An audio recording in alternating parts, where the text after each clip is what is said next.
So there's this idea that, antinatalists are depressed or unhappy people that, if they were well-adjusted, if they were happy with their lives, then they would not be antinatalists in the first place, and that they must all just be, incels who live in their parents' basement and whatnot. Of course, that's nonsense, right? I want to make a video about from how a person would be antinatalist from if they were happy, if they were somebody who really loved and enjoyed their life, right? Because I do think that's possible and it does happen. So I think first of all, what's important is to separate your life, your specific life, from life in general. And I find this really odd that people make this weird leap, because people will just say oh, well, I like my life, so therefore life is good and it's worth, repeating or recreating in someone else. But it's in what other world in what other setting do they do that?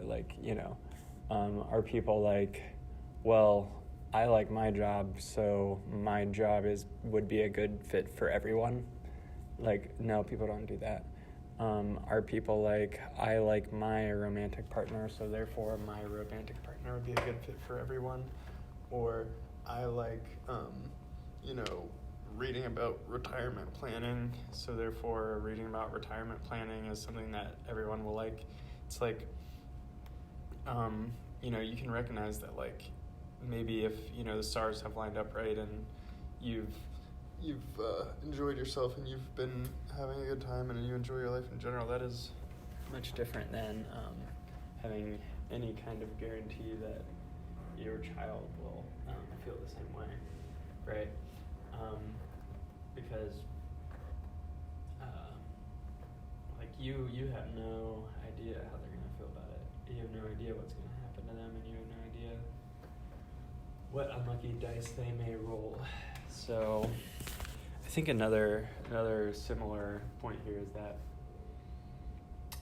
so maybe, yes, you like your individual life, but does that mean, the world is a good place to bring a person?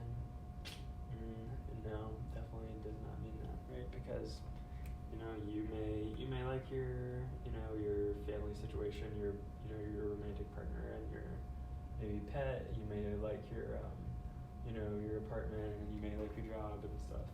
You may have some friends that are good, but that does not make the world a good place, right? Even if that is all true and you have all those stars that have lined up, then that doesn't change the fact that the planet is sort of being constantly degraded, and that there's going to be a climate catastrophe at some point in the future. Doesn't change the fact that we're governed by corrupt religious fanatics who want to enforce their religion on everyone, and we're also governed by just people who just want to line their own pockets, by people who whatever it is, we're not governed well, we're not governed appropriately. The planet is going down. There's billions of animals killed every year for food and meat. People, in America, there's no safety net. There's Medicaid and unemployment and disability and that kind of stuff exists, but it's pretty limited. And there's a lot of pressure on people to work, to be able to afford their health care, to be able to figure out some way to not retire penniless and alone and sad and afraid, right? So just because you like your own particular life does not mean that, once again, your child's life would be good, and it doesn't mean that the world is a place that's worthy of bringing someone into. And I think the last thing here has to do with consent and, imposition.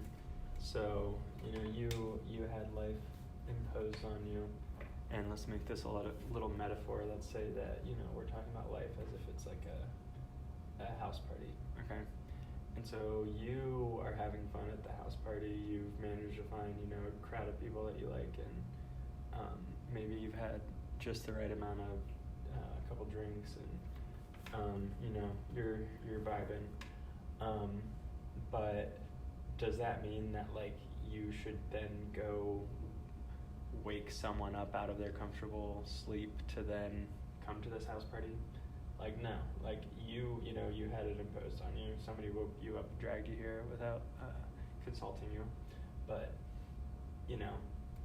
it's great that you've been able to find a way to enjoy the house party. But that doesn't mean that you should then go drag somebody else out of their bed and kidnap them and take them to this party, right? Because that's against their will, that's an imposition, they're not consenting to that. And, at the end of the day, those were really, I guess, the three little arguments I wanted to make about how, like, yeah, it's possible to like your life, it's possible to be generally happy and well-adjusted and,